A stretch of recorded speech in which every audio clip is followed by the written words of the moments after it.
नीचे लेते थे ना, चलिए नीचे। तुम लोग को तो देखा होगा वैसे। चलिए स्टार्ट करते हैं। Important session for upcoming exam. थोड़ी देर के लिए लिखा है, हटा भी देंगे इसको क्योंकि हमको बोर्ड चाहिए इसमें क्वेश्चन लगाने के लिए। Important session for upcoming exam. देखिए ये बात जो लिखी है केवल लिखी मात्र नहीं है बेटा, सच में हम लोग ये चीजें देखेंगे। गौर करना बेटा। शुरू करते हैं, शुरू करते हैं बेटा।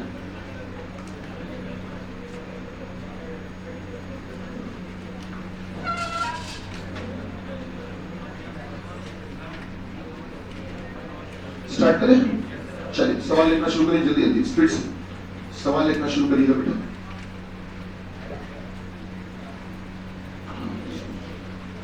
स्टार्ट करिए, लिखिए पहला क्वेश्चन लिखिएगा बेटा। यदि मैं बिल्कुल बेसिक से पहले शुरू कर रहा हूं फिर आगे बढ़ूंगा। यदि किसी पंक्ति में बेटा उधर जगह ना उधर बैठ जाओ। हाँ आगे शाबाश, उधर भेजो तो 100 नहीं है ना, उधर भेजो।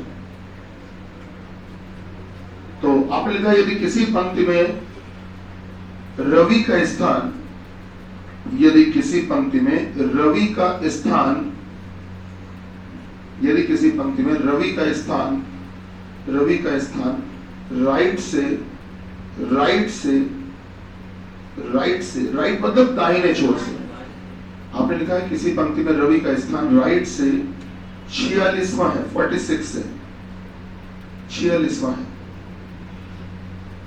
तथा सुमित का स्थान लेफ्ट से, तथा सुमित का स्थान बाएं छोर से, तथा सुमित का स्थान लेफ्ट से, तथा सुमित का स्थान बाएं छोर से 31वां है, 31 है। बेटे लिखते चलिए। Ravi is 46 from right and Sumit is 31 from left. लिखा? लिख लीजिए, इंग्लिश में कन्वर्ट नहीं करूंगा अभी।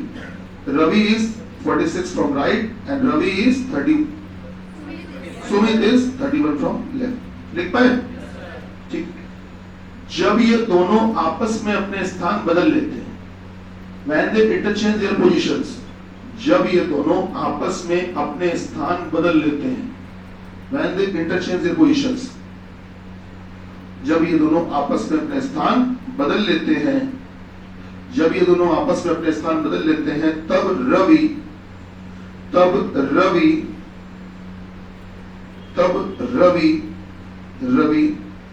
राइट से, तब रवि दाहिने छोर से, तब रवि राइट से, तब रवि राइट से, तब रवि राइट से 34वां हो जाता है, 34 हो जाता है, 34वां हो जाता है।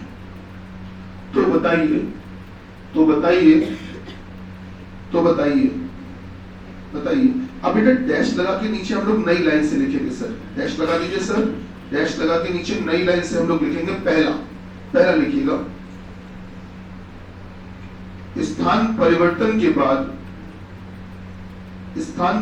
के बाद सुमित का लेफ्ट से नया स्थान क्या होगा? स्थान परिवर्तन के बाद सुमित का लेफ्ट से नया स्थान क्या होगा? What is the new position of Sumit from left?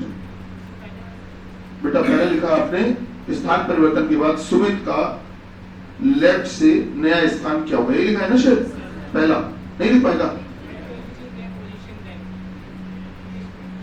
English में लोगों को कन्वर्ट नहीं करना, हिंदी में लिखते चला। और मेरी बात सुनो, चक्कर क्या है, जहां टर्म्स में प्रॉब्लम हो, जिन टर्म्स में, वो मुझसे बोल दिया करो, किसी बोल दिया करो। After when they interchange their positions, मैंने वो ये बोला था उस समय, when they interchange their positions then Ravi becomes 34th from right. ऐसे नंबर ऑफ क्वेश्चंस कम हो पाएंगे ना बेटा। When they interchange their positions then Ravi becomes 34th from right, Ravi becomes 34 from right. अच्छा पहला सवाल आपने क्या लिखा है बेटा कि बताइए स्थान परिवर्तन के बाद रवि का सुमित का स्थान परिवर्तन के बाद सुमित का लेफ्ट से नया स्थान क्या होगा। ठीक है, दूसरा लिखो इसी में, सेकंड लिखो, इस पंक्ति में कुल कितने लोग बैठे, इस पंक्ति में कुल कितने लोग बैठे, इस पंक्ति में कुल कितने लोग बैठे, टोटल मेंबर्स कितने हैं। और तीसरा लिखो बेटा इसी में, थर्ड लिखो, थर्ड लिखो, इन दोनों के बीच में कितने लोग बैठे, इसी में बेटा तीसरा लिखिए, इन दोनों के बीच में कितने लोग बैठे, इन दोनों के बीच में कितने लोग बैठे हैं। लिख पाए? चलिए, जिनको आंसर लगता है कि वो सॉल्व कर सकते हो फटाफट कर डालिए, और बाकी लोग बोर्ड पर देखो बेटा जल्दी से। हो गए? शाबाश। पहले का आंसर बताया जाए 19, दूसरे का बेटा कितना 64, तीसरे का 12, कुछ लोग 11 बोल, 13, 11। अच्छा आइए शुरू करते हैं। तरीका देखिएगा सब लोग बोर्ड पे। बेटा नॉर्मल सा सवाल था, हर एक मीडियम जो बिलोंग करते हो सभी लोग ध्यान दो बेटा, बहुत सिंपल सा सवाल है, और जैसे हम बता रहे हैं ऐसे ही पेपर में करना, टाइम बचेगा आपका। आपसे बोला ये गया कि रवि का स्थान किसी पंक्ति में राइट से, ध्यान से देखो कैसे लिख रहे हैं, अभी नोट मत करना, क्यों समझो बेटा, क्योंकि अगला सवाल तुम लोग को ऐसे सेकंडों में निकालना है आंसर। ठीक है, समझो बेटा तरीका देखो। रवि का स्थान राइट से दिया गया था 46वां, और सुमित का स्थान लेफ्ट से दिया गया था 31वां, 31। ठीक, अभी प्लीज नोट मत करना कोई भी, समझो बेटा। रवि का राइट से 46 दिया था, सुमित का लेफ्ट से 31वां दिया था। जब दोनों आपस में अपने स्थान बदल लेते हैं तो हमने एक लाइन खींच दी, ये जो लाइन खींची है ये स्थान बदलने की लाइन है बेटा, ये स्थान बदलने की लाइन है when they interchange their positions. तो जब दोनों आपस में अपने स्थान बदल लेते हैं तब उसके बाद में बताया गया कि अब रवि राइट से हो जाता है 34वां। ठीक, ये लिखने का तरीका समझो सब लोग कि स्थान बदलने के बाद रवि राइट से 34वां हो जाता है। चलिए, अगर इतना लिखना हमको आ गया तो विश्वास मानिए सवाल भी हो गया। देखना कैसे, अब आपको करना ये है कि बेटा लाइन के ऊपर जितने नाम हैं वो सारे नाम लाइन के नीचे भी होने चाहिए। लाइन के नीचे केवल एक ही नाम लिखा है तो कमी है कुछ, तो जो नाम आपको कम लग रहा है वो लिख दो। सर सुमित हमने अभी तक नहीं लिखा है तो सुमित को लिख देते हैं। ठीक, लिख दिया। अब ये देखो कि ऊपर वाले रवि के साथ राइट लिखा था तो नीचे भी रवि के साथ राइट था। नाम के साथ दिशा हमेशा सेम रहती है, एक जैसी रहनी चाहिए। ऊपर सुमित के साथ लेफ्ट था तो नीचे भी सुमित के साथ क्या हो जाएगा, लेफ्ट हो जाएगा। चलिए, यहाँ तक भी कोई दिक्कत नहीं है। अब आप ये देखिए कि ऊपर वाले रवि से जब नीचे वाले रवि पर तुम आए हो, ऊपर वाले रवि से जब तुम नीचे वाले रवि पर आए हो तो बेटा मेरे ख्याल से 46 से 34 हो गए। कुछ बढ़े हो कि कम हुए? कम हो गए। कितने? तो बेटा अगर 12 की कमी इनमें हुई है तो यही असर, जो असर रवि में हुआ है वही असर सुमित में होगा, वही फर्क इनमें भी पड़ेगा। सुमित में भी उतनी ही कमी होगी बेटा, सुमित में भी उतना ही इफेक्ट पड़ेगा। तो इनमें भी -12 कर दो, 31 में 12 का कितना 19। तो बेटा इसका मतलब जो पूछा गया था पहला सवाल आपसे कि पहला यही पूछा गया था कि बताइए स्थान परिवर्तन के बाद सुमित का लेफ्ट से नया स्थान, यही तो पूछा था बेटा। तो सुमित का लेफ्ट से नया स्थान मतलब कि इस लाइन के नीचे स्थान बदलने के बाद सुमित का लेफ्ट से नया स्थान कितना आ गया, 19 आ गया। चलिए एक तो ये हो गया। अब दूसरे की बात करते हैं। मैंने दूसरा आपसे पूछा टोटल कितने बैठे। ठीक, आइए तो टोटल का तरीका क्या होता है सब लोग ध्यान देना। टोटल बराबर होता है राइट प्लस लेफ्ट -1।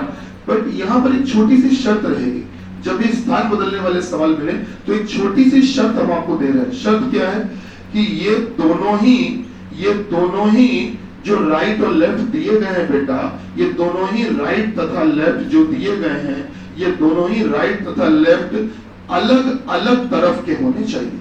अलग अलग तरफ के होने चाहिए मतलब दोनों अलग अलग साइड के होने चाहिए। बेटा बिल्कुल घरेलू भाषा लिख रहे हैं, बिल्कुल नॉर्मल घरेलू भाषा। अलग अलग तरफ के होने चाहिए, ये दोनों ही अलग अलग तरफ के होने चाहिए। मतलब क्या हुआ कि तुम ये जो राइट और लेफ्ट लोगे, ये मत कर देना कि दोनों तुम एक ही तरफ के ले लो, दोनों तुमने लाइन के ऊपर ले लिए पता चला, या दोनों लाइन के नीचे ले लिए, ऐसा नहीं करना। ये जो तुमको राइट और लेफ्ट लेने हैं ये अलग अलग तरफ के लेने हैं। मतलब राइट अगर तुम ऊपर से लोगे तो लेफ्ट नीचे से ले लेना, और अगर राइट नीचे वाला लेना तो लेफ्ट ऊपर वाला लेना, दोनों अलग अलग साइड के लेना। क्या समझ पाओगे? मैं इसको और थोड़ा सा नॉर्मल कर देता हूँ, ऊपर तथा नीचे से होने चाहिए। मेरे ख्याल से अब तो शायद मेरी बात आप समझ पा रहे होगे कि ऊपर तथा नीचे से होने चाहिए, दोनों अलग अलग तरफ के होने चाहिए भैया, एक ही तरफ के मत ले लेना। चलिए तो अब देख लेते हैं, तो टोटल निकालना है आपको, कुल निकालना है। आइए कुल निकालते हैं, राइट प्लस लेफ्ट माइनस 1। चलो तुम अपनी इच्छा से बताओ राइट कौन सा लेने, जो तुम बोलो वो लेना। बोलो, तुमको दो राइट दिख रहा है, बोलो कितना लेना? हाँ 46 ले लिया। अब लेफ्ट लेते समय ध्यान रखना पड़ेगा, राइट तुमने ऊपर वाला लिया है तो अब लेफ्ट ऊपर वाला नहीं ले सकते हो, अब लाइन के नीचे वाला। हाँ लेफ्ट बोलो कितना? 19 जोड़ के 1 घटा दो, कितना आ रहा है बेटा? 64। ठीक है, टोटल आ गया 64। अच्छा मान लो कोई स्टूडेंट ये करता, वो कहता नहीं सर हम राइट ऊपर वाला नहीं लेंगे, हम राइट नीचे वाला लेंगे। ले लो नीचे वाला, राइट कितना है? 34। तो अब लेफ्ट तो नीचे वाला नहीं ले सकते हो, अब लेफ्ट कौन सा लोगे? ऊपर वाला। जोड़ के 1 घटा दो, कितना अभी भी कितना है? 64। चलिए एक बात तो ये हो गई, तो कुल बच्चे निकालने का तरीका ये होता। आइए तीसरा देखते हैं। तीसरा बोला गया कि दोनों के बीच में बैठे लोग, दोनों के बीच में बैठे लोग, जल्दी देखना बेटा, दोनों के बीच में बैठे लोग, ये कैसे निकाला जाता है सर? ये निकालने का तरीका होता है राइट तथा राइट का अंतर -1। ठीक है, ये जो साइन लगा हुआ है ये डिफरेंस का साइन है, अंतर का। चाहो तो मैं हिंदी में लिख भी देता हूं अंतर।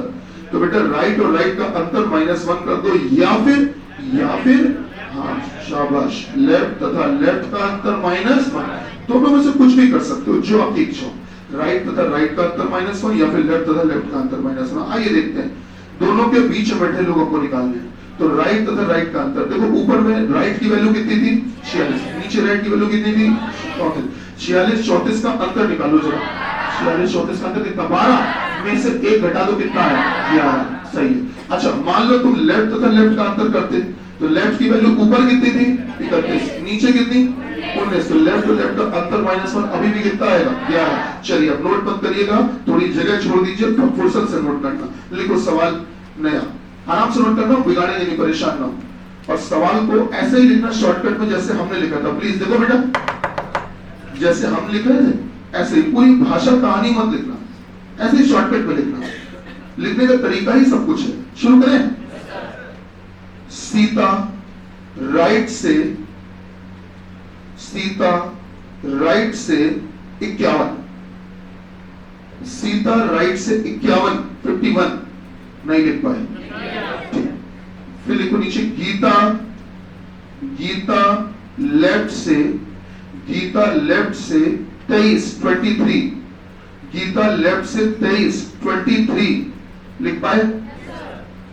जब दोनों आपस में अपने स्थान बदल लेते, लाइन खींच दो, एक लाइन खींच दो लंबी सी, जल्दी से। लाइन खींच पाएगी नहीं? जब दोनों आपस में अपने स्थान बदल लेते हैं, जब दोनों इंटरचेंज कर लेते हैं, तो स्थान बदलने के बाद अब नीचे लिखना बेटा, लाइन के नीचे अब लिखने जा रहे हो, बोले लाइन के नीचे लिखो गीता लेफ्ट से 31 लिख पाए? सीता का राइट से नया स्थान जल्दी बताओ, सीता का राइट से नया स्थान जल्दी बताओ, सीता का राइट से नया स्थान जल्दी बताओ। 59, शाबाश, बढ़िया। सीता का राइट से नया स्थान जल्दी बोलो। 59, इतना ही समय लगना चाहिए था, बहुत बढ़िया बेटा, शाबाश। सीता का राइट से नया स्थान आ गया, बढ़िया। अच्छा आ गया कि नहीं आ पाया? सीता का राइट से नया स्थान 59, सही है। अच्छा टोटल पूछते तो क्या बताते हैं? कितने बेटा? 81। ओके, टोटल आपने 81 हमको बताया। सर अगर दोनों के बीच में पूछते तो कितने? 7। बस यही आंसर। गुड भाई, आपने सवाल किस तरह से लगाया था बेटा? सीता राइट से दी गई थी, कितनी दी गई थी?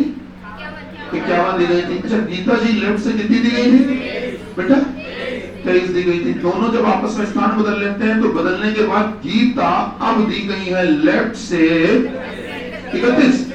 अच्छा लाइन के ऊपर 2 नाम थे, लाइन के नीचे भी दोनों होने चाहिए। एक नाम अभी कम है, कौन सा? सीता। जो कम है वो मैंने लिख दिया। चलिए ऊपर सीता के साथ राइट था, तो नीचे भी सीता के साथ क्या लिखोगे? राइट, दिशा वही लिखनी है।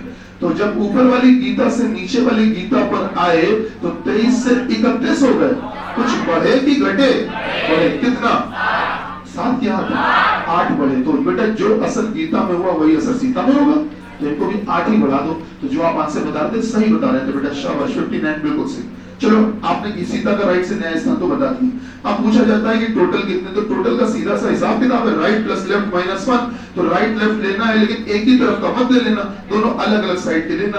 तो चलो राइट और लेफ्ट ले लेते हैं, तो राइट ऊपर वाला ले लो तो लेफ्ट नीचे वाला ले लेना। 51 31 कितना होता है 82, 82 में एक कम कर दो 81, दोनों के बीच में कितने बैठे हैं, हाँ बेटा शाबाश। राइट राइट का अंतर -1 या फिर लेफ्ट लेफ्ट का अंतर -1, 51 59 का अंतर होता है 8 में एक कम कर दिया कितना 7। नहीं होगा सवाल। तुम लोगों से हमने झूठ बोला था कि तुमको समय देंगे ये नोट करने का, इस झूठ से पर्दा उठा रहे हैं। लिखो सवाल, लिखिएगा सर। यदि 8 क्रमागत धनात्मक पूर्णांकों का, इस बात को मैं इंग्लिश में कहूंगा, इसको मैं इंग्लिश में बोलूंगा, यदि 8 क्रमागत धनात्मक पूर्णांकों का औसत,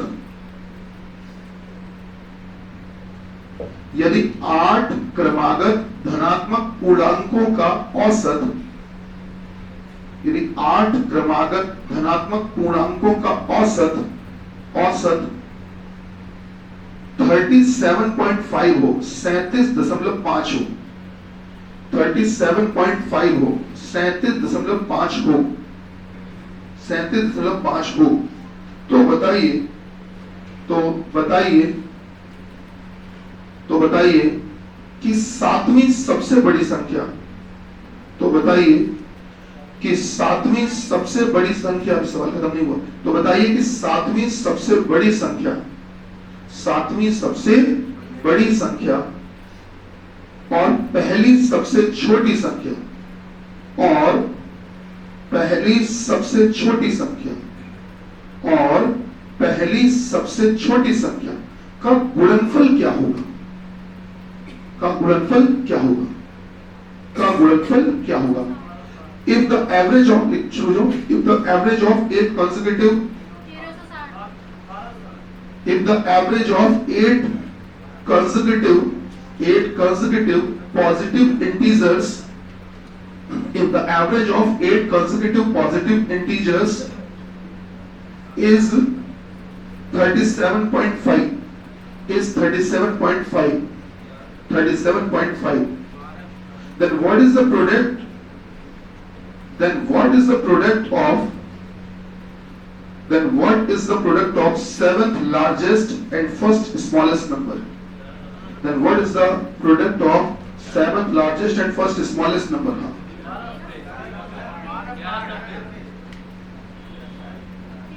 कितना समझा? कितना? 1260। पीछे प्रश्न कितना है बेटा? 1200 नहीं, लड़की हो तुम लोग 1360। शुरू करें। आइए देखते हैं। ये जो क्रमागत शब्द होता है ना, क्रमागत कॉन्सेक्यूटिव, बेटा इधर आ जाओ, बेटा इधर आ जाओ, इधर बैठो, इधर आ जाओ बेटा, बेटा इधर बैठ जाओ, खाली जगह यहीं बैठ जाओ। तो कभी भी क्रमागत शब्द आता है, सुनो इधर प्लीज। क्रमागत चीजों का जो औसत होता है वो हमेशा बीच में होता है, कंसेक्यूटिव चीजों का। अब ये क्रमागत चीजों का औसत बीच में होता है, ये कौन सी बला है भाई? आइए समझते हैं। जैसे मैंने कहा आपसे, क्रमागत 7 संख्या है, 7 नंबर्स है कंसेक्यूटिव, 1 2 3 4 5 6 और 1 7। ये 7 क्रमागत, प्लीज ध्यान से सुनिए सब लोग, देखिए मैंने कहा 7 क्रमागत संख्याएं हैं, क्रमागत संख्याएं मतलब वो क्रम से होंगी, उनके बीच में कोई गैप नहीं होगा। तो मतलब जैसे 25 26 27 28 29 30 31 ऐसे हो जाए, या फिर 45 46 47 48 49 50 ऐसे कोई भी हो जाए, क्रम से 7 होनी चाहिए, क्रम से 7 होनी चाहिए। तो अगर क्रमागत चीजें कभी भी है तो उनका औसत जो होगा, एवरेज हमेशा बीच में होता है। तो मतलब आपने कहा कि गुरुजी औसत एवरेज हमेशा बीच में होता है, तो 3 इधर कर दो 3 इधर कर दो, लो बीच में मिल जाएगा औसत, डायरेक्ट औसत को पता चल जाएगा। बात तो बिल्कुल सही है, लेकिन समस्या ये कि सर यहाँ पर 7 संख्याएं थी तो आपने बीच में लिख लिया, अगर संख्याएं 11 होती तो भी आप बीच में लिख सकते थे भाई, 5 इधर बीच में लिख लिया। अगर संख्याएं 9 होती तो भी आप लिख सकते थे, लेकिन यहाँ तो कुछ और ही है सर, यहाँ तो संख्याएं 8 है और 8 में तो हम बीच में लिख ही नहीं पाएंगे। तो चलिए कोशिश करते हैं। आइए ध्यान दीजिएगा सर, हमसे बोला गया 8 क्रमागत धनात्मक पूर्णांक, तो हमने सबसे पहला काम किया कि 8 लाइनें खींच दी बेटा, 1 2 3 4 5 6 7 8। और हमने आपको सवाल में देखो क्रमागत शब्द का यूज किया है कि नहीं? किया है। अगर किया है इसका मतलब ये हुआ कि बेटा आपको जो औसत लिखना होगा, एवरेज, वो बीच में ही लिखना होगा। अब समस्या ये कि 1 2 3 4 इधर 4 इधर, तो बीच में ही जो खाली जगह है 4 उधर 4 इधर, बीच यही तो हुआ। इस खाली जगह में वैकेंट प्लेस में नीचे आके लिख दो जो औसत बोला गया, कितना 37.5। आपने नीचे लिखा, ध्यान रखना अभी तक ऊपर कुछ नहीं लिखा, जो लिखा है नीचे लिखा है, ठीक है। अब हमसे बोला गया था क्रमागत धनात्मक पूर्णांक, मतलब कंसेक्यूटिव पॉजिटिव इंटीजर्स। 37.5 के बाद में जो अगला पूर्णांक बनेगा, पूर्णांक होता है पूरी संख्या, दशमलव नहीं होना चाहिए, पॉइंट नहीं होना चाहिए, पूरी संख्या। 37.5 में 50 पैसे जोड़ दो, कितना हो गया 38। चलो आपने कहा 38, ठीक है। 37.5 में 50 पैसे घटा दो, 37 पीछे आ जाओ। क्या बात थोड़ी बहुत समझ में आई? 37.5 को पूर्णांक बनाने के लिए एक बार आपने 0.5 बढ़ाया तो ये आ गया, एक बार 0.5 कम किया तो ये आ गया। अब आप अपने ट्रैक पर आ गए हो, अपनी पटरी पर आ गए, अब गाड़ी दौड़ा दो, 37 38 क्रमागत लिखनी है, क्रम से सारी 39 40 41। चलो पीछे चलो, 36। हाँ सही बात है। चलिए, तो 37.5 का जितना सहयोग चाहिए था, 37.5 की जितनी जरूरत थी वो जरूरत पूरी हो चुकी। अब 37.5 की आपको कोई भी जरूरत नहीं है। अब अपने ट्रैक पर आगे संख्याएं आपको मिल गई। अगर आपने इनको latest consider the numbers are x+1 करके किया होता कि आपने क्रमागत संख्याओं के लिए आप मानते कि x मानते, फिर x+1 x+2 x+3 सबको जोड़ के 7 दबा तो भी यही आता। तो इसलिए टाइम बचाने का शॉर्टकट है ये, ऐसे कर सकते हो। अब बवाल तो अब शुरू होने जा रहा है। 7वीं सबसे बड़ी संख्या, जल्दी बोलो सर, 35। 7वीं सबसे बड़ी संख्या कौन है? 35। अब मन मानने को तैयार नहीं होगा, चोला बड़बड़ा रहा होगा, दिल बेचैन हो रहा होगा, बैठा सजा रहा होगा। इस तरह 7वीं सबसे बड़ी है तो छोटी है, आप उसको बड़ी बताए दे रहे हो। तो आपसे बताएं कि सर 7वीं बोले, 8वीं बोले, 10वीं बोले, कुछ भी बोले, कभी भी शुरुआत पहली से करना चाहिए। गौर करना, मैनुअली चलो, बेसिकली चलो, धीमे चलो। देखो क्या कहा गया। अगर आपसे बोला गया 7वीं सबसे बड़ी संख्या, तो 7वीं सबसे बड़ी संख्या एकदम से नहीं मिल जाएगी, उसके लिए पहली सबसे बड़ी भी तो कोई हुई होगी। तो पहली सबसे बड़ी संख्या आप किसको कहोगे? फर्स्ट लार्जेस्ट, बताओ 41। तो फिर दूसरी सेकंड हाईएस्ट, दूसरी सबसे बड़ी किसको कहोगे? 40। तो फिर तीसरी सबसे बड़ी 45। तो फिर चौथी सबसे बड़ी 38। फिर पांचवी, छठी, 7वीं सबसे बड़ी 35। तब 7वीं सबसे बड़ी संख्या कौन है? 35। और अब बोला है कि पहली सबसे छोटी संख्या, फर्स्ट स्मॉलेस्ट कौन है? 34। बेटा कितना आया था? 1190। 1190 यही आंसर है। क्या बात थोड़ी बहुत समझ में आई? ध्यान रखना, हर एक इंसान के 2 परिचय होते हैं, 2 परिचय। इस क्लास में मैंने टेस्ट करवाया, बेटा इधर बैठ सकते, जगह दो, मैंने मान लो इस क्लास में टेस्ट करवाया, इस क्लास में टेस्ट करवाया, मान लेते हैं 300 बच्चे बैठे हुए हैं, और मैंने कहा कि टेस्ट करवाया, और एक लड़के की रैंक आगे से देखने पर जो उसके नंबर आए हैं उनके आधार पर एक लड़के की रैंक 300 ही आई है, 300 ही मतलब 300, 300वें नंबर पे आया है। आगे से गिनने पर 300वें नंबर पे आया, तो पीछे से गिनने पर पहला भी तो है कि नहीं? हर एक लड़के की 2 रैंक होगी, एक आगे से भी स्थान और एक पीछे से भी। इसी प्रकार से जो मैंने आपसे बोला कि 7वीं सबसे बड़ी संख्या, तो आपने देखा ये कि 7वीं सबसे बड़ी संख्या कौन थी? 35। अच्छा, सभी लोग बताओ दूसरी सबसे छोटी संख्या कौन है? दूसरी सबसे छोटी, तो शुरुआत आप करोगे पहली सबसे छोटी से, तो पहली सबसे छोटी किसे कहोगे? 34 को। तो दूसरी सबसे छोटी, सही बात है कि नहीं? मतलब इसी 35 के 2 परिचय हैं। क्या परिचय है बेटा?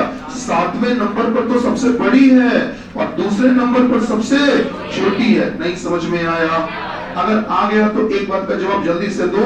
8वीं सबसे छोटी संख्या, 8वीं सबसे छोटी संख्या, 8वीं सबसे छोटी 41।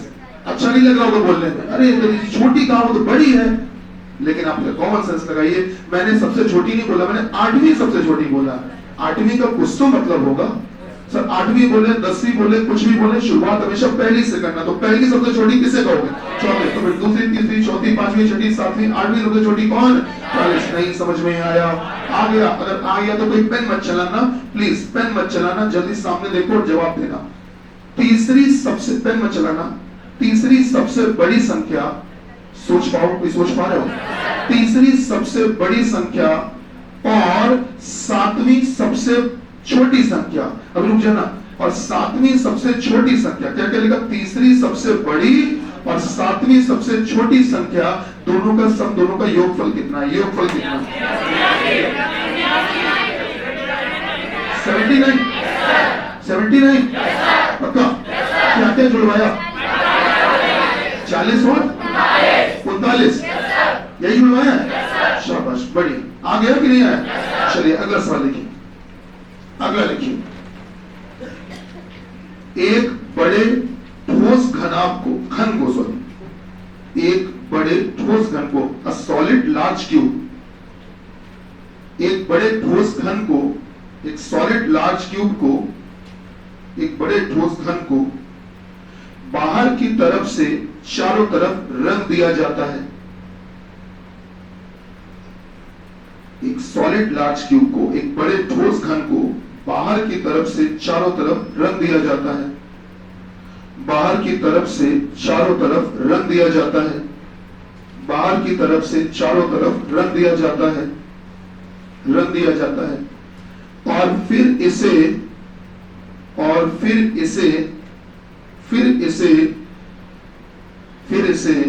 6 रुपए प्रति कटाई, 6 रुपए प्रति कटाई, ₹6 फॉर ईच कटिंग, 6 रुपए प्रति कटाई,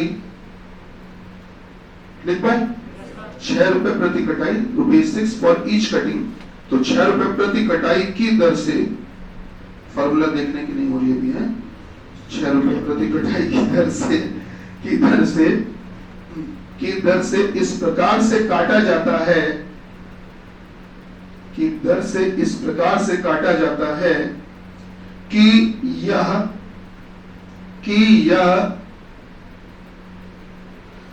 एक समान भुजा वाले, इक्वल साइड वाले, एक समान भुजा वाले, इक्वल साइड वाले, एक समान भुजा वाले कई छोटे घनों में विभाजित हो जाता है, कई स्मॉल क्यूब्स में डिस्ट्रीब्यूट हो जाता है, कई छोटे घनों में विभाजित हो जाता है, कई छोटे घनों में विभाजित हो जाता है, कई छोटे घनों में विभाजित हो जाता है, कई स्मॉल क्यूब्स में डिस्ट्रीब्यूट हो जाता है। बेटा लिख पाए? अच्छा, तो बताइए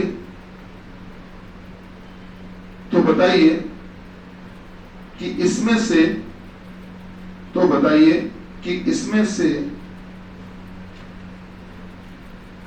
तो बताइए कि इसमें से, इसमें से, इसमें से कितने ऐसे छोटे घन निकलेंगे?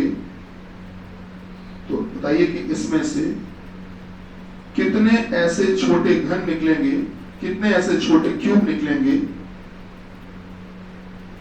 कितने ऐसे छोटे क्यूब निकलेंगे, छोटे घन निकलेंगे जिनकी जिनकी जिनकी अब बेटा डैश लगाओ, डैश लग, नीचे सुनो, डैश लगा दिया ना। अब नीचे अब कोई नंबर मत डालना, कोई क्वेश्चन नहीं बोलना है, पहले हमको इसी जो ऊपर जानकारी थी, इसी जानकारी का एक हिस्सा भी और देना है। ब्रैकेट में एक बात लिखो, ब्रैकेट में क्वेश्चन में लिखो एक बात, नीचे वाली लाइन में ब्रैकेट में एक बात लिखिए, यदि इसके लिए कुल मजदूरी, यदि इसके लिए कुल मजदूरी, टोटल वेजेस, यदि इसके लिए कुल मजदूरी 540 रुपए, 540 रुपीज, यदि इसके लिए कुल मजदूरी 540 रुपए देनी पड़ी हो, यदि इसके लिए कुल मजदूरी 540 रुपए देनी पड़ी हो, ब्रैकेट बंद कर लीजिए, इसके लिए टोटल वेजेस जो है वो 540 रुपीज देना पड़ा हो, लिख लिया। अब नीचे लिखो नई लाइन से पहला, ब्रैकेट बंद कर लिया था कि नहीं? क्वेश्चन बंद कर लिया होगा, नीचे नई लाइन से पहला, जिनकी केवल एक सतह रंगीन हो, which have only one colored surface, जिनकी केवल एक सतह रंगीन हो, जिनकी केवल एक सतह रंगीन हो, लिख पाए बेटा? जिनकी केवल एक सतह रंगीन हो, आपने लिखा है जिनकी केवल एक सतह रंगीन हो, बेटा लिख पाए? मतलब which have only one colored surface। और दूसरा लिखो, सुनो दूसरा लिखो, इसी में दूसरा लिखो, जिनकी केवल 5 सतहें, जिनकी केवल 5 सतहें रंगहीन हो। सामने देखकर लिखो, जिनकी केवल 5 सतहें रंगहीन हो, कलरलेस हो। ये सामने देखकर लिखो, जिनकी केवल 5 सतहें रंगहीन हो, कलरलेस हो। शब्दों पे ध्यान देना बेटा, ऊपर क्या लिखा है, नीचे क्या लिखा है, लिख पाए? चलिए तो करिए, प्रयास करिए जल्दी से। हाँ देखो फॉर्मूला देखो, कोई दिक्कत नहीं, देखो जल्दी करो बेटा।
हो गए?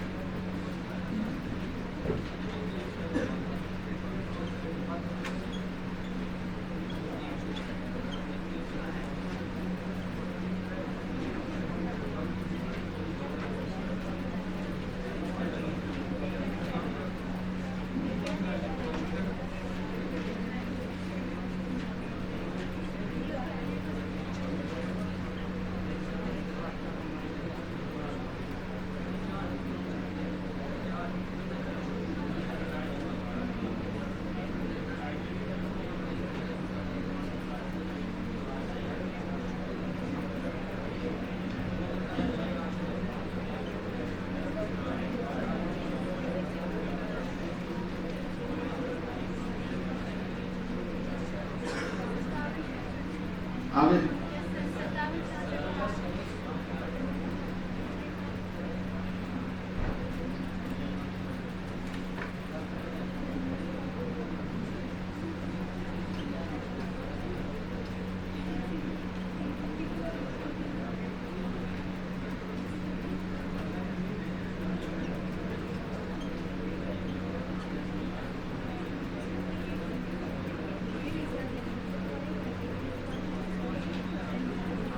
बेटा ध्यान दीजिए, आपसे कहा गया ऊपर क्या लिखा है मैंने कि अब अगर किसी बड़े ठोस घन को, एक सॉलिड लार्ज क्यूब को, बड़ा सा एक ठोस क्यूब लेकर आए, लकड़ी का, लोहे का, कैसा भी हो सकता है, एक सॉलिड क्यूब लेकर आए, उसे बाहर की तरफ से चारों तरफ रंग दिया, अंदर तो रंग नहीं पाओगे क्योंकि वो सॉलिड है, तो बाहर से पूरा रंग दिया, कलर कर दिया।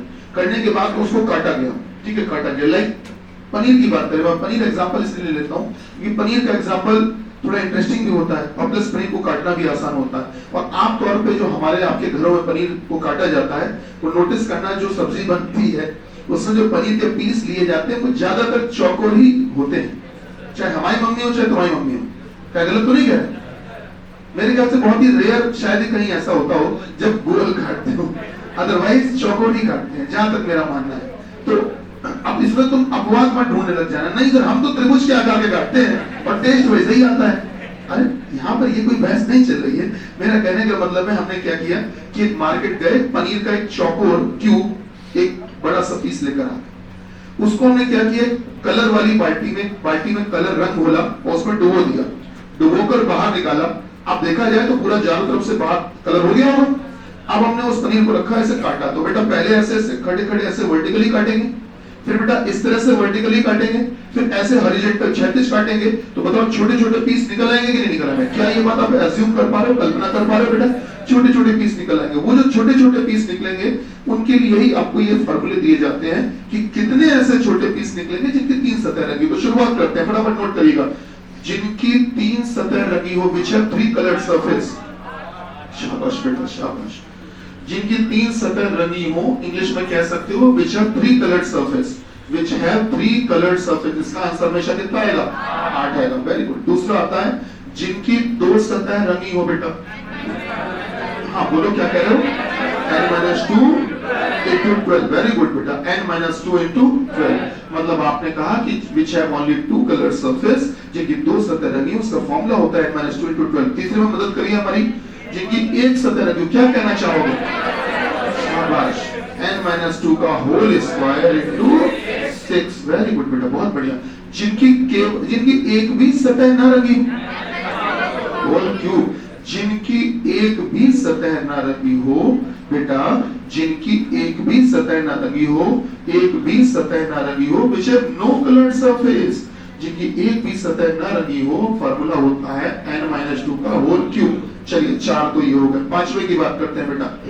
5वें की बात करते हैं कि ये जो आपने काम किया है, इसके लिए आपने जो चाकू चलाए हैं या ब्लेड्स चलाए हैं या कटिंग की है, कितनी बार चाकू चलाना पड़ा? हाँ, 3 into n-1। गुड। कुल चाकू चलाने की संख्या, कुल चाकू चलाने की संख्या या ब्लेड चलाने की संख्या, कुल चाकू चलाने की संख्या बेटा, या फिर इसी को कह सकते हो बच्चा कुल काटे जाने की संख्या, या कह सकते हो कुल काटने की संख्या या काटे जाने की संख्या, ये भी कह सकते हो, कोई दिक्कत नहीं है।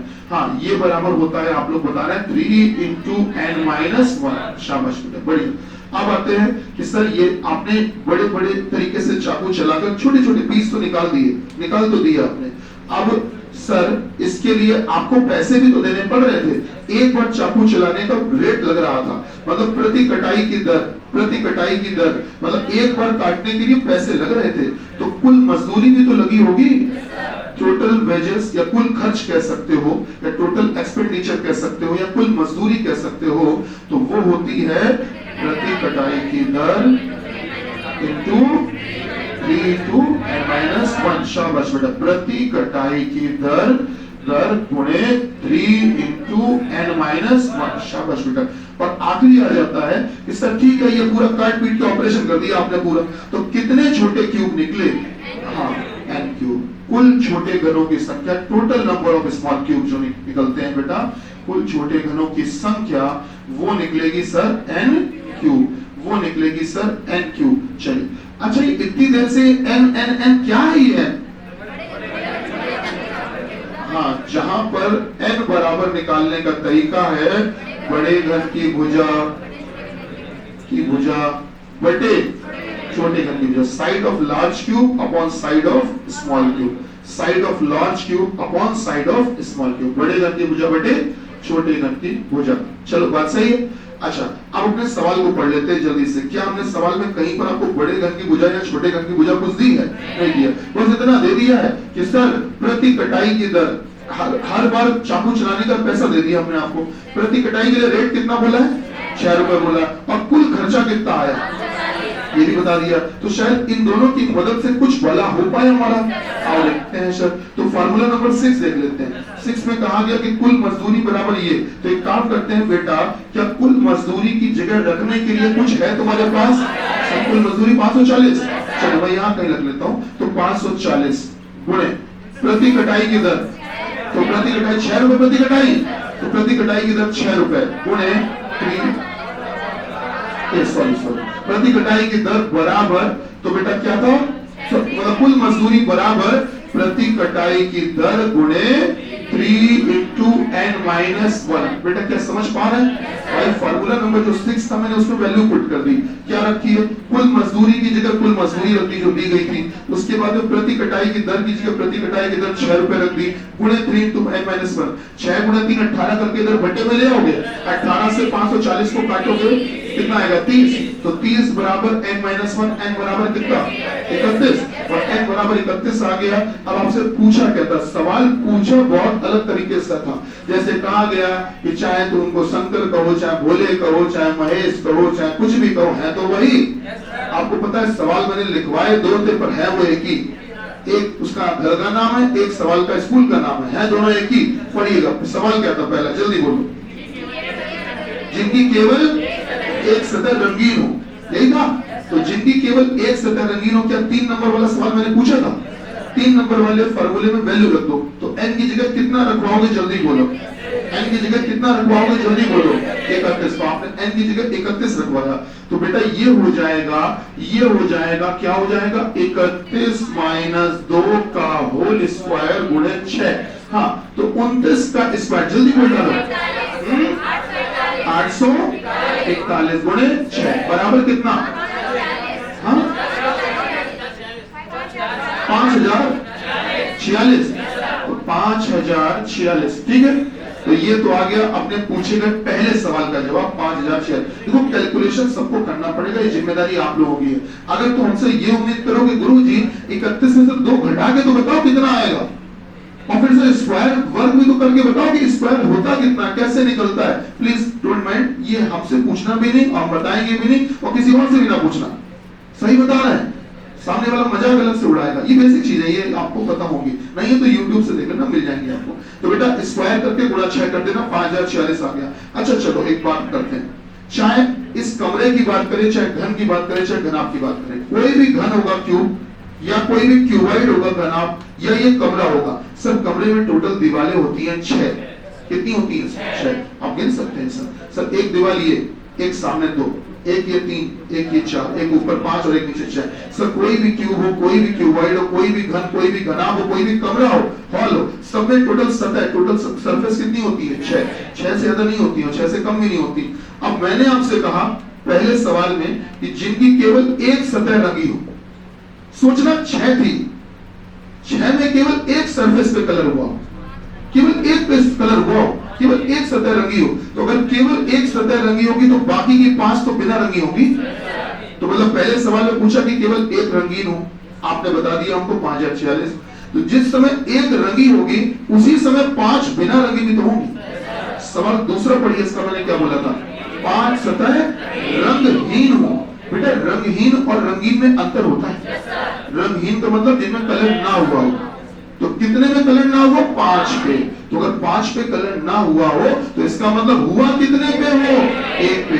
वही जो 2 नंबर सवाल है वही तो 1 नंबर है, केवल बोला अलग तरीके से किया। तो 5 सतह रंगहीन हो तब भी आंसर क्या आएगा?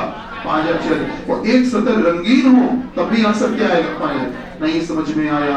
अगर आ गया तो जल्दी से एक छोटी सी बात का जवाब दे दीजिए। आप गुणा भाग कर सकते हो, कोई टेंशन नहीं। कि जिनकी 2 सतह रंगी हो, which had 2 colored surface, solve करते तो कितना आता? हाँ वैल्यू रखो n की, जल्दी सभी लोग बिल्कुल शाबाश। दूसरे पर भरोसा मत करना, खुद कैलकुलेट करो। दूसरा तुमको हराने के लिए, धोखा देने के लिए ही बैठा हुआ है। जिनकी 2 सतह रंगी हो, फार्मूले में वैल्यू रखो, n की जगह 31 रखो, जल्दी सॉल्व करो। आ गया, कितना आया? 348। जल्दी सभी लोग बताओ, आ गया बेटा? खुद से आया तुम लोगों से?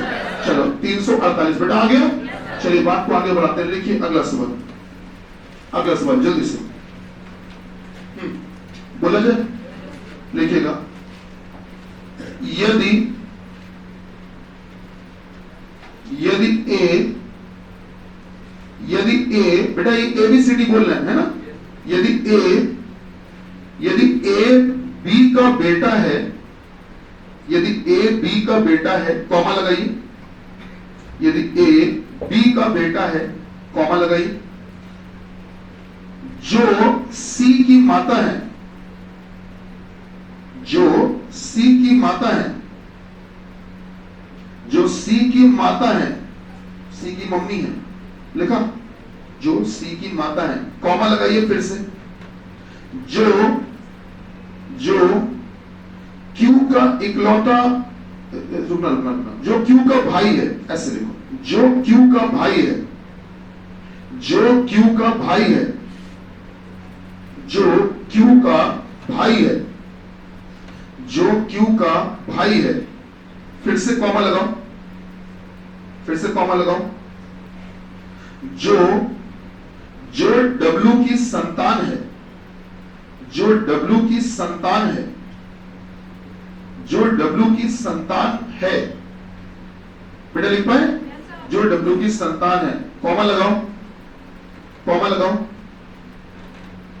कॉमा लगाओ। जिसके ससुर, जिसके ससुर, जिसके ससुर के हैं, के, जिसके ससुर के हैं, जिसके ससुर के हैं, कॉमा लगाओ, कॉमा लगाओ। जो जो जो जो टी के पिता है, टी, टी फॉर टाइगर, जो टी के पिता है, जो टी के पिता है, जो टी के पिता है, कॉमा लगाओ, कॉमा लगाइए। जो जो लिखिएगा, जो जो एक्स का इकलौता भाई है, एक्स, एक्स फॉर एक्सरे, जो एक्स का इकलौता भाई है, जो एक्स का इकलौता भाई है, फुल स्टॉप, पूर्ण विराम लगा दीजिए। तो बताइए, तो बताइए, तो बताइए, तो बताइए, तो बताइए कि, तो बताइए कि एक्स की माता, तो बताइए कि एक्स की माता के, तो बताइए कि एक्स की माता के इकलौते बेटे से, तो बताइए कि एक्स की माता के इकलौते बेटे से, एक्स की माता के इकलौते बेटे से, एक्स की माता के इकलौते बेटे से, इकलौते बेटे से, इकलौते बेटे से, बेटे से सी का क्या संबंध है? सी का क्या संबंध है?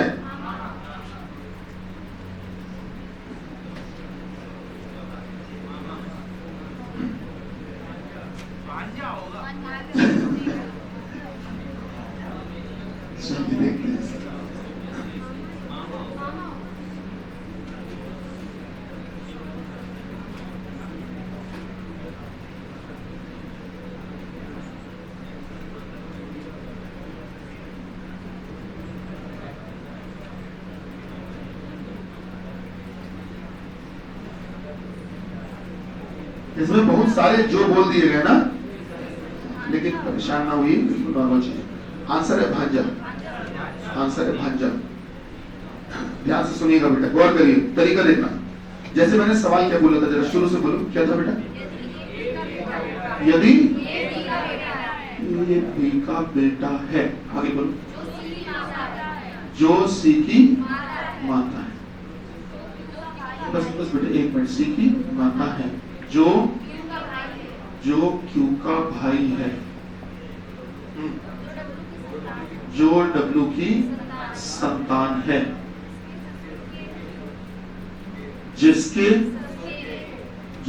ससुर के हैं, जो टी के, जो टी के पिता है, हाँ टी के पिता है,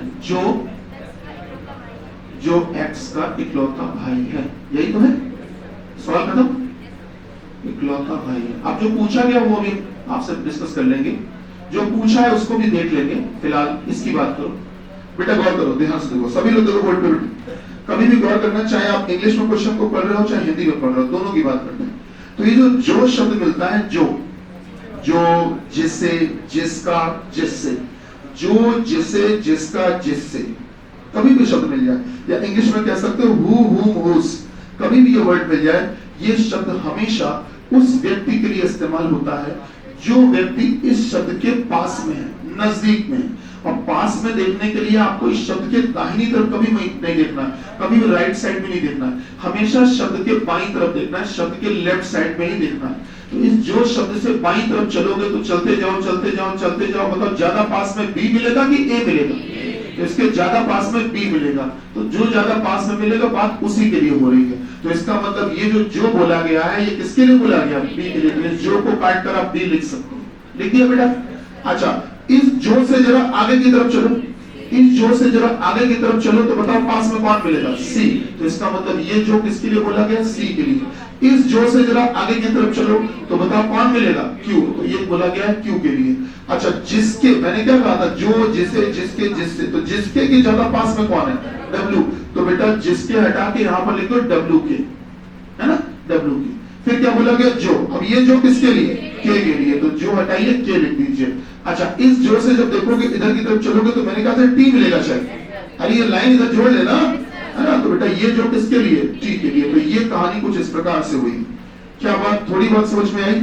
अच्छा, ये जो वाला हमने आपको कॉन्सेप्ट बताया, ये केवल रीजनिंग में काम नहीं आता, ये इंग्लिश ग्रामर में भी आपके दिया गया है, हिंदी व्याकरण में भी। आप चाहे पुलिस का पेपर दें, चाहे बैंकिंग का दें, किसी का भी दें, चाहे एसएससी दें, सभी में ये, सभी में इंग्लिश और हिंदी दोनों में है बेटा, सब हर एक लैंग्वेज में।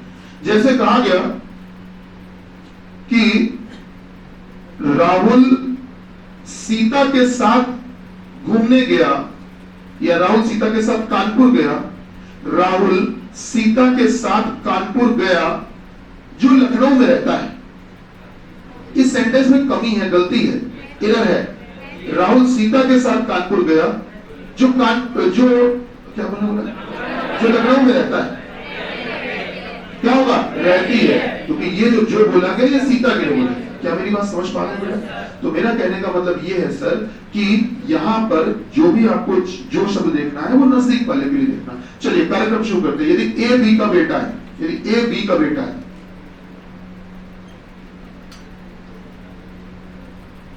बी का बेटा कौन है, ए, मैंने बना दिया प्लस, प्लस मतलब पुरुष। आगे बताओ। हाँ, बी सी की माता है, ये जो लिखा है बी सी की माता है, तो बी सी की माता है, ठीक है, अच्छी बात है, बी सी की माता है। क्या बोला गया, आगे पढ़ो। सी क्यू का भाई है, तो सी जो है वो क्यू का भाई है, सी क्यू का भाई है, सी क्यू का भाई है, सी क्यू का भाई है, सी क्यू का भाई है। चेक करके बताओ जो सी है इस समय क्या वो क्यू का भाई हो रहा है कि नहीं हो रहा है। भाई आपने कहा कि जो सी है वो भी बेटा है बी का, और जो ए है वो भी बेटा है बी का, और जो क्यू है वो संतान है। तो जाहिर सी बात है ये संतान अपने भाई को, मतलब अपनी मम्मी के पापा बेटे को भाई तो कहेगी। तो जो सी है वो क्यू का भाई हो गया। जी आगे क्या दिया हुआ बेटा कि क्यू डब्ल्यू की संतान है, तो क्यू डब्ल्यू की संतान है। यार हमने तो यहाँ ये लिख दिया कि क्यू बी की संतान है, आपको तो ऐसा लग रहा है, और इन्होंने कह दिया डब्ल्यू की संतान है। इसका मतलब बी की भी होगी और डब्ल्यू की भी होगी। तो आप बताइए क्या हम डब्ल्यू को बी का पति कह सकते हैं कि? बिल्कुल कह सकते हैं। या ये भी कह सकते हैं कि जो बी है वो डब्ल्यू की पत्नी है। क्यों भाई, बात सही है? तो वो डब्ल्यू की वाइफ है, पत्नी है। तो इस समय अगर आप ध्यान दोगे तो डब्ल्यू की पत्नी है, तो बीइंग अ वाइफ फीमेल है, ये मेल है क्योंकि पति है, और इन दोनों ही पति पत्नी के 3 बच्चे हैं। कौन कौन 3 बच्चे हैं बेटा? एक बेटा ए, एक बेटा सी, एक संतान क्यू। संतान मतलब लड़का, लड़की, दोनों में से कुछ भी हो सकता है, बेटा भी बेटी भी। जी आगे देखिए क्या लिखा हुआ बेटा, पढ़िए आगे क्या लिखा है बच्चा। आगे लिखा है कि डब्ल्यू के ससुर के हैं। अब डब्ल्यू के ससुर के होंगे तो मेरे ख्याल से डब्ल्यू के ससुर होंगे तो डब्ल्यू की पत्नी के पिता होंगे। तो एक काम करते हैं हम यहाँ कहीं लिख देते हैं सर के, और के की बिटिया हम बना देते हैं बी को, तो के की बेटी हो गई बी। सही बात है। तो इस समय जो डब्ल्यू है वो ससुर कहेगा के को, बिल्कुल कहेगा। अच्छा आगे पढ़िए क्या बोला गया, के टी के पिता है, और के टी के पिता है। तो एक काम करते हैं यहाँ कहीं हम टी लिख देते हैं, तो के टी के पिता है, के टी के पिता है, के टी के पिता है, बिल्कुल होंगे। के टी के पिता बिल्कुल होंगे सर, बिल्कुल होंगे।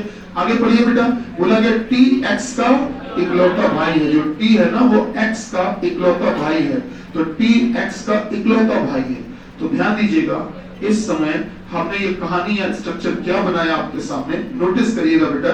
हमने ये पूरी कहानी ये बनाई आपके सामने कि इस पूरी कहानी में एक व्यक्ति है के, पुरुष है, उसके 3 बच्चे हुए, एक बेटी हुई बी, एक बेटा हुआ टी, और एक संतान हुई एक्स।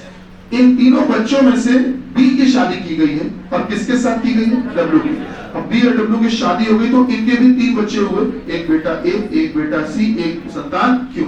ये पूरी कहानी है। चलिए अब सवाल क्या पूछा गया था जरा बताइए सर। एक्स की माता के इकलौते बेटे। अब सुनना, एक्स की माता के, गौर करना, एक्स की माता के इकलौते बेटे, तो चाहे एक्स की मम्मी का इकलौता बेटा हो, चाहे एक्स के पापा का इकलौता बेटा हो, है तो वही। तो एक्स की माता का इकलौता बेटा, तो आपको याद होगा टी जो था वो एक्स का इकलौता भाई था, इसका मतलब टी इकलौता बेटा हुआ। तो एक्स की माता के इकलौते बेटे, तो मतलब ये कि एक्स की माता के इकलौते बेटे, एक्स की मम्मी के इकलौते बेटे, तो मतलब कि टी से सी का क्या संबंध है। सवाल आपका वास्तव में ये पूछा गया, एक्चुअल क्वेश्चन है वो ये बेटा, ठीक। हमेशा ध्यान रखना, जिस नाम के साथ से लिखा होता उसका रिश्ता नहीं बताया जाता कभी भी, जिस अक्षर या नाम के साथ से लिखा होता उसका रिश्ता नहीं बताया जाता।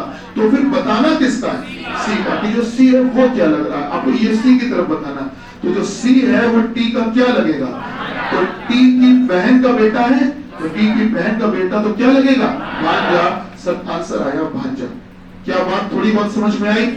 अगर पूछा होता टी का सी से क्या संबंध है, अगर पूछा होता टी का सी से क्या संबंध है, तो हम क्या कहते बेटा, मामा कहते हैं, क्योंकि यहाँ पर सी के बारे में नहीं बताना है, जिसके साथ से लिखा उसका नहीं बताना है, टी का बताना मामा। अगर पूछा होता टी और सी में क्या संबंध है, टी और सी में क्या संबंध है, तो आप क्या बताते, मामा भांजा। सही बात है बेटा, तब आप बताते मामा भांजा। सही है। तो तीनों सवालों का जवाब भी अलग अलग होता है। चलिए आगे बढ़ते हैं। अब हालांकि एक सवाल हम डाइस का भी बोलना चाह रहे थे, बोल दें, एक डाइस का भी लिख ही लो, ठीक है, एक डाइस का सवाल भी लिख लो, फिर टेस्ट पेपर भी सॉल्व करना। टेस्ट पेपर लाए होगे, शाबाश, बढ़िया। बोले, चलिए डाइस का सवाल लिखिए, जल्दी से लिखिएगा। बोले बेटा, एक पासे की विभिन्न 6 सतहों पर, एक पासे की 6 सरफेसेस पर, एक पासे की विभिन्न 6 सतहों पर, एक पासे की विभिन्न 6 सतहों पर, मतलब अलग अलग 6 सरफेसेस पर 6 सतहों पर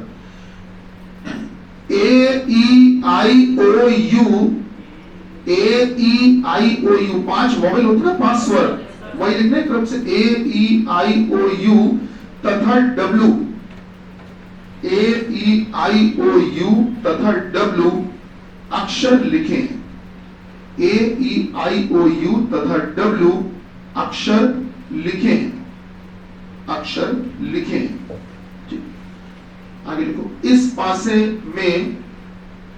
पासे में आई की विपरीत फलक पर, इस पासे में आई की ऑपोजिट सरफेस पर, इस पासे में आई की विपरीत फलक पर, आई की ऑपोजिट सरफेस पर, आई की विपरीत फलक पर, बोले, आई की विपरीत फलक पर W है, W है। तो बताइए कि इसके दिए गए, तो बताइए कि इसके दिए गए 2 चित्रों के अनुसार, इसके दिए गए 2 चित्रों के अनुसार, 2 चित्रों के अनुसार, according to the 2 following figures, इसके दिए गए 2 चित्रों के अनुसार E की विपरीत फलक पर क्या होगा, E की ऑपोजिट सरफेस पर, E की विपरीत फलक पर क्या होगा, E के ऑपोजिट सरफेस पर क्या होगा, E की विपरीत फलक पर क्या होगा, E की ऑपोजिट सरफेस पर क्या होगा, E की विपरीत फलक पर क्या होगा, ये आपको बताना है। अब आपको 2 चित्र दे रहा है, बिना चित्र दिए तो सवाल लगा भी कैसे सकते हो भला भैया, आंसर कैसे आ जाएगा। सर आपको 2 चित्र देने तो बेटा पहले, है ना बच्चा, पहले 2 फिगर आपको देंगे तब आप बता पाओगे सर, ठीक है। चलिए, तो बेटा इसको 2 बार उछाला गया, इस पासे को 2 बार अचानक, याद रक्षा, एड्रेंडम उछाला गया। पहली बार उछाला गया तो ये पाया गया कि यहाँ A था, यहाँ E था, यहाँ I लिखा था। दोबारा फिर से उछाला मैंने इसी पासे को, तो इसी डाइस को मैंने दोबारा फिर से उछाला, तो कुछ इस तरह से देखा कि ऊपर O था, इधर पर U था और इधर पर W था। भाई कोई भी कुछ भी कहीं हो सकता है, तो सर एक पासे को 2 बार उछाला, आपके सामने 2 फिगर मिल गए, 2 चित्र मिल गए, और इनके आधार पे आपको बताना होगा। हाँ भाई, यू, चलिए शाबाश। आइए देखते हैं, नोट कर पाए कि नहीं? चलिए गुड, चलिए देखिए सर, आइए तरीका देखते हैं। सभी लोग बोर्ड पे ध्यान दीजिएगा कैसे सॉल्व करना है इस तरह के सवालों को। सबसे पहला काम कि बेटा इन दोनों ही फिगर के अकॉर्डिंग, दोनों ही चित्रों की मदद से आपको पासा खोलना है। पासे का प्रसारित चित्र बनाना है, डाइस का एक्सपेंडेड फिगर बनाना है। अब पासे का प्रसारित चित्र या पासे को खोल हम पाएंगे नहीं। रीजन क्या है कि सर दोनों में कुछ कॉमन है ही नहीं। कुछ कॉमन है क्या? मेरे ख्याल से नहीं है सर।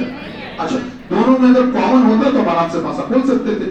अब जब कॉमन नहीं है बेटा, ये क्वेश्चन आया था आज से 2-3 साल पहले पेपरों में, तो गौर करना इस तरह के सवाल कैसे लगाते हैं कि आप सबसे पहला काम करेंगे कि आपने इस तरह से 4 ब्लॉक, 4 खाने बना लिए इस तरह से। फिर एक खाना इसके ऊपर जोड़ लिया बेटा, एक इसके नीचे जोड़ लिया, ठीक, जोड़ लिया। 6 खाने हो गए, क्योंकि 6 सरफेस होती, 6 सतह होती, हमने 6 खाने बनाए। अब आपको करना यह है कि इन दोनों में अगर कॉमन होता तो आप बीच में लिख लेते, कॉमन तो है नहीं, तो आप कोई भी अक्षर बीच में लिख सकते हो जो आपका मन करे। कोई भी अक्षर आप बीच में लिख सकते हो यहाँ पर, जो आपका मन करे, जो आपकी इच्छा हो। इनमें से बोलो, ए लिखते, चलो ए लिख देते हैं। बाकी अगर आप में से किसी और का मन कर रहा है कि हम कुछ और लिखना चाहते हैं गुरुजी, तो आप दूसरा भी लिख सकते हो। कुछ भी लिखोगे आंसर सभी से वही आएगा, ठीक है। तो चलो, तब तक किसी के मन में ये आया कि गुरुजी हम बीच में ए नहीं लिखना चाहते हैं। हमारा मन था कि हम बीच में क्या लिखे, आई लिखे। चलो, जो लिखने का मन वो लिख सकते हो, कोई टेंशन नहीं। अगर इसके अलावा भी कुछ मन हो तो वो भी लिख सकते हो, कोई दिक्कत नहीं। चलो शुरू करते हैं। बेटा ध्यान दो, नोट मत करना कोई भी, प्लीज समझो। आपने ए लिख दिया। अब आप ये देखो कि इन दोनों ही चित्रों में से, दोनों ही फिगर में से क्या किसी भी चित्र में आपको ए दिख रहा है कहीं? सर इसमें ए दिख रहा है। अब ये जो ए दिख रहा है, इस ए पर पेन रखो और क्लॉकवाइज डायरेक्शन में घूम जाओ, दक्षिणावर्त दिशा में घूम जाओ, जैसे घड़ी चलती है उसी दिशा में घूम जाओ। तो ए के बाद अगला अक्षर जल्दी बोलो, ई। ध्यान रखना, वहां क्लॉकवाइज घूमे हो तो यहाँ भी क्लॉकवाइज ही घूमोगे, दक्षिणावर्त ही घूमोगे, घड़ी की दिशा में ही घूमोगे। इस खाने के बाद ये खाना, फिर ये खाना, फिर ये खाना, फिर ये खाना, ये होता है क्रम से। क्या मेरी बात समझ रहे हो? चलिए कार्यक्रम शुरू करते हैं। तो हमको क्लॉकवाइज घूमना है, दक्षिणावर्त दिशा में घूमना है, घड़ी की दिशा में घूमना है, जैसे घड़ी चलती है वैसे। तो ए के बाद बेटा बताओ, ए के बाद अगला अक्षर ई, हमने लिख दिया ई। ई के बाद अगला आई, हमने लिख दिया आई। तो मतलब हमने ऊपर लिखा सर ई, और सर यहाँ पर क्या लिख दिया, आई। चलो ठीक है, हमने इतना काम कर दिया, इस ए की मदद से इतना काम हमने कर दिया। अब अपनी भाषा को पढ़िए। क्या आपको किसी का ऑपोजिट दिया है? आई का क्या दिया? डब्ल्यू। तो ध्यान रखना, जो ऑपोजिट होते हैं, विपरीत, वो एक खाना छोड़ के होते हैं, अल्टरनेट होते हैं, एकांतर होते हैं। मतलब आई का विपरीत जो होगा वो ये वाला खाना छोड़कर यहाँ होगा, तो आई का विपरीत डब्ल्यू यहीं पर होगा। क्या बात समझ पाए बेटा? चलिए, डब्ल्यू को हमने लिख दिया, ठीक। अब करना यह है कि अब आप आइए बगल वाले चित्र में। बगल वाले चित्र में आइए, देखिए 3 अक्षर हैं। इन तीनों में से कोई भी अक्षर क्या वहां पर लिख चुके हो? ओ यू डब्ल्यू में से कौन सा अक्षर लिख चुके हो? जो वो डब्ल्यू वही ये डब्ल्यू। तो अब आप एक काम करिए, इसमें डब्ल्यू पर पेन रखिए, इस बार डब्ल्यू पर पेन रखिए और डब्ल्यू पर पेन रखिए, घुमा दीजिए क्लॉकवाइज दक्षिणावर्त। तो डब्ल्यू पर पेन रखिए, घुमाया घड़ी की दिशा में, तो डब्ल्यू यू ओ। यहाँ पर भी डब्ल्यू पर पेन रखो, क्लॉकवाइज घुमाओ। अब समस्या ये कि घुमाना तो है, लेकिन ये 2 खाने बड़े दूर दूर हैं जो खाली है। तो इस खाने को आप जरूरत के हिसाब से खिसका भी सकते हो, ये सुविधा होती है आपके पास अधिकार। इस खाने को आप खिसका के इधर उधर कहीं पे भी मूव कर सकते हो, और ऊपर वाले खाने को भी आप खिसका के इधर उधर कहीं पे भी मूव कर सकते हो, ये आपके पास अधिकार होता है। तो मैंने जैसे ही खिसका के इधर ले आया, तो बेटा अब क्या करना है, डब्ल्यू पर पेन रखना और घुमाना है। तो डब्ल्यू पर पेन रख के ऐसे क्लॉकवाइज घुमा दिया। देखकर बताओ क्या ये दक्षिणावर्त दिशा है कि नहीं है? क्या ये घड़ी की दिशा है कि नहीं है? डब्ल्यू के बाद अगला अक्षर बोलो, यू। मैंने लिख दिया यू। यू के बाद अगला बोलो। क्या बात थोड़ी बहुत पल्ले पड़ी? अगर कोई पूछता है कि ओ का विपरीत, तो कहना ए। ओ का क्या है? ए का ओ, डब्ल्यू का आई का डब्ल्यू, ई का यू, यू का ई। मतलब आपने हमसे कहा कि सर ओ का विपरीत होगा ए, सर डब्ल्यू का होगा आई, सर ई का होगा यू। चलिए, ये बात तो समझ में आ गई, ठीक है। अब तब तक क्या हुआ, इधर पे एक भाई साहब बैठे इंतजार कर रहे थे। इन्होंने कहा हमें काहे के लिए बैठा रखा है, हमारा भी कुछ करो। तो इनके लिए हमने क्या सोचा कि सर इसमें कौन सा अक्षर लिखा हुआ है? आई। तो हमने काम किया, आई यहाँ लिखा हुआ है, तो ढूंढा इन दोनों में से क्या किसी में भी आई है? सर है। तो आई पर पेन रखा और घड़ी की दिशा में घूम गए, क्लॉकवाइज घूम गए दक्षिणावर्त दिशा में। तो आई के बाद अगला बोलो ए, ऊपर लिख दिया ए के बाद बोलो ई, हमने ई लिख दिया यहाँ। सर आई के बाद ए के बाद ई, क्या बात थोड़ी बहुत समझ में आई? ठीक है, चलिए इतना काम तो कर दिया। अब मुझे एक बात बताओ, क्या किसी का विपरीत दिया है? इसका ऑपोजिट दिया है, आई का दिया है। तो आई का क्या दिया है? डब्ल्यू। तो अगर आई यहाँ है तो इसका विपरीत डब्ल्यू यहीं पर होगा बेटा, ठीक है। एक खाना छोड़ के होता, अल्टरनेट होता, तो डब्ल्यू यहाँ लिख दिया। चलिए लिख दिया। अब एक काम करते हैं, इस चित्र को देखते हैं और इन दोनों को देखते हैं। तो आप ये बताइए सर, इस चित्र में जो अक्षर है इनमें से जो ये डब्ल्यू अक्षर है ये आपका पहले वाले में मौजूद है कि दूसरे वाले में? दूसरे वाले में। तो दूसरे वाले में डब्ल्यू और डब्ल्यू दोनों सेम है। तो बेटा इस डब्ल्यू पे पेन रखो और घड़ी की दिशा में घूम जाओ, दक्षिणावर्त दिशा में घूम जाओ, क्लॉकवाइज डायरेक्शन में घूम जाओ, जैसे घड़ी चलती है वैसे। तो बेटा डब्ल्यू पे पेन रख के आपको घूमना है, इसमें भी डब्ल्यू पर ही पेन रख के घूमना है। तो अगर घूमना है तो अब समस्या ये कि ये खाना उधर टहल रहा है, तो इसको हम क्या नीचे लाकर यहाँ पर जोड़ सकते हैं कि नहीं? और अगर जोड़ दिया तो अब डब्ल्यू पर पेन रख के घुमा दो। तो डब्ल्यू पर पेन रख के ऐसे घुमाओगे क्लॉकवाइज, बताओ घड़ी की दिशा है कि नहीं है? तो बताओ डब्ल्यू के बाद अगला अक्षर कौन? यू है। तो आपने कहा कि सर डब्ल्यू के बाद यू लिखना पड़ेगा, और सर यू के बाद क्या लिखना पड़ेगा? ओ। हमने लिख दिया ओ। चेक करो अभी भी डब्ल्यू का क्या आ रहा है? आई, और आई का डब्ल्यू, यू का ई का यू, ए का ओ का ए। वही तो उसमें भी आ रहा था, मतलब डब्ल्यू का आ रहा है आई, यू का आ रहा है ई, और ए का क्या आ रहा है? ओ। जल्दी नोट करो, फिर टेस्ट पेपर शुरू करते हैं। जल्दी से नोट करिए, फिर टेस्ट पेपर स्टार्ट करते हैं।